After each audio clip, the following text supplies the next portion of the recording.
हमेशा खाने वाली चुड़ैल। रात को अचानक राधिका मौसी को किचन से कुछ गिरने की आवाज आई। उन्होंने बाहर निकल के देखा तो किचन में उन्हें कोई सफेद साड़ी में दिखा। वो चीख पड़ी, हे भगवान, आलतू जलाल तू आई भला को टाल तू, आलतू जलाल तू आई भला को टाल तू। राधिका मौसी को चीखते सुनकर श्रवण बाहर आता है भागते हुए। अरे माँ, क्या हुआ? क्या देख लिया? दादी माँ आ गई क्या सपने में? अरे बेटा, रसोड़े में देख तो कौन है? श्रवण रसोड़े में झांक कर देखता है और उसे कोई नहीं दिखता अंदर। अब रसोड़े में तो कोई नहीं है माँ। कोई सफेद साड़ी में नहीं है क्या? नहीं माँ, कोई भी नहीं है। चिल्लम चिल्ली की आवाज सुनकर काजल भी वहां आ जाती है। अब क्या हो गया माँ जी? अरे बेटा, रसोड़े में एक चुड़ैल थी सफेद साड़ी में। अरे क्या कर रही थी वो अंदर? अरे बताया नहीं, कल आएगी ना तो पूछ लूंगी। चुड़ैल जी, आपका क्या प्लान है? माँ जी, रात बहुत हो गई है, आपने कोई बुरा सपना देखा होगा, चलिए सो जाइए। राधिका मौसी सोने तो चली जाती है, पर उनको रात भर नींद ही नहीं आती। वो कुछ भी उलझुल बातें सोचने लगती है। कहीं चुड़ैल की वजह से तो घर में टेंशन नहीं हो रहा, कहीं उसी की वजह से तो वो दादी नहीं बन पा रही। सुबह जब राधिका मौसी रसोड़े में छानबीन करती है तो पाती है कि नींबू का अचार गायब है। चुड़ैल नींबू का अचार ले गई, मुझे तो ठीक नहीं लग रहा कुछ। चुड़ैल को भी पता है कि जिंदगी का असली मजा तो खट्टे में ही है। राधिका मौसी झट से श्रवण को फोन कर देती है। बेटा, मुझे समस्या समझ में आ गई है, हमें एक तांत्रिक की जरूरत है। अरे क्या बोल रही हो माँ, तांत्रिक की क्या जरूरत है? आप पूजा पाठ तो कर ही रही हो ना। आलतू जलालतू मंत्र सारे फालतू जैसे कुछ मंत्र पढ़ो, चली जाएगी अपने आप चुड़ैल।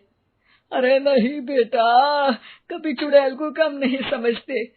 अरे तुझे पता भी नहीं चलेगा कि कभी वो छल करके काजल की जगह घर की बहू खुद बन जाएगी। क्या माँ, कुछ भी बोल रही हो? कहाँ काजल और कहाँ चुड़ैल? वैसे एक बात बताओ, काजल को अगर गाने के लिए बोल देना तो चुड़ैल काजल की आवाज सुनकर घर तो क्या धरती लोग छोड़कर चली जाएगी। तुम ना पढ़े लिखे बच्चे हर चीज को मजाक समझते हो। तुम रहने दो, मैं खुद ही तांत्रिक को बुला लेती हूँ। अच्छा सुन, शाम को इमली लेके आना। क्या है कि चटनी खाए बहुत दिन हो गए है ना। नहीं माँ, इमली तांत्रिक से ही मंगवा लो ना, आटा वगैरह भी उसी से पिसवा लेना। देखो मुझे काम करना है।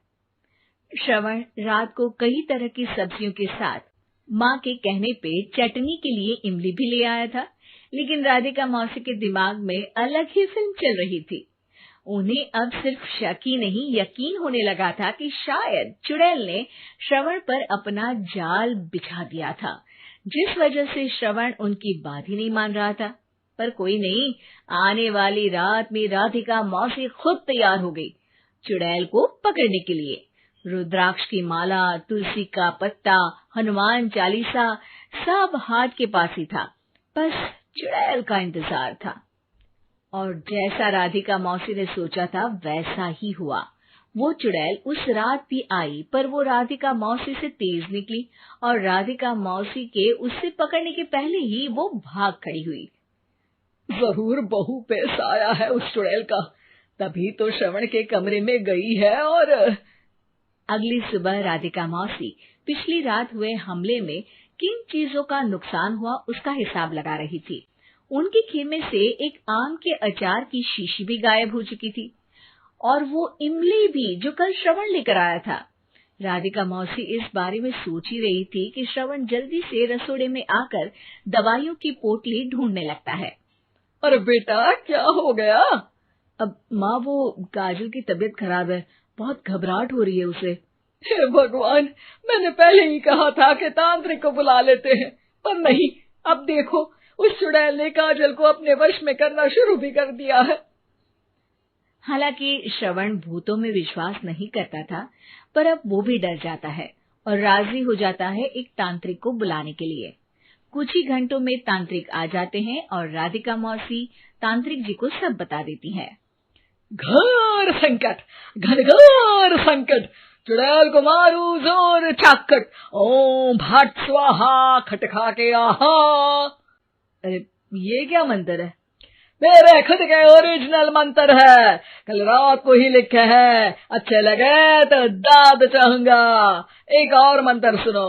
अर्ज किया है आब्राकडाब्रा, दिल्ली बम्बई आगरा, चंदा मामा सोरले सुरन मामू जारा। ये मंत्र है? अरे कोई 40 वालीसा पढ़ो ना। वक्त कम है, 40 नहीं पड़ेंगे, 20-25 में काम चलाना पड़ेगा। अलग निरंजन जाके लंदन, मुफ्त का मंजान घिस मेरे नंदन। अरे जल्दी करो तांत्रिक जी, जल्दी करो। तांत्रिक अपने उल झलूल मंत्र पढ़ने लगता है। श्रवण को तांत्रिक पे शक होता है। वो अपने एक डॉक्टर दोस्त को कॉल कर देता है ताकि कोई अनहोनी हो तो इमरजेंसी में चीजें मैनेज हो जाए। तांत्रिक धुनी रमाता है, जिसकी वजह से कमरे में काफी धुआं हो जाता है और जिसकी वजह से बहू की घबराहट बढ़ जाती है। अब भागेगी चुड़ैल। हाँ। बहू खांसते हुए धुएं से बचने के लिए बाहर चली जाती है। अरे भाग रही है, भाग रही है। पीछे पीछे श्रवण भी जाता है। बहू एक सोफे पर बैठ जाती है। तभी डॉक्टर दोस्त आ जाते हैं और श्रवण को पानी लाने के लिए कहते हैं। थोड़े चेकअप के बाद डॉक्टर कहते हैं, मेरे हिसाब से जाप का काम पूरा हो गया है। क्या मतलब? अरे कुछ भी नहीं माँ, कोई चुड़ैल नहीं है, खुशखबरी है, अब दादी बनने वाली है। मगर वो सब अचार के डब्बे। श्रवण दोनों अचार के डब्बे अपनी माँ को दिखाता है, जो कि उनके बिस्तर के नीचे छुपे हुए थे। आपने सही बोला था माँ, वो चुड़ैल काजल ही थी जो खट्टा खा रही थी। हमें कल ही पता चला, पर हमने आपको ये तांत्रिक वाला काम करने दिया ताकि आपको भरोसा हो जाए कि भूत वगैरह कुछ होता ही नहीं। अच्छा अच्छा, ये तो बड़ी खुशी की बात है, पर बेटा मुझे एक झाड़ू तो ला दे। क्यों माँ? ये तांत्रिक का भूत उतारती हूँ मैं। अब तांत्रिक राधा मौसी के डर से घर से भाग निकलता है और राधा मौसी उसके पीछे भागती है। अरे संकट ये घनघोर है, तांत्रिक मुआ चोर है।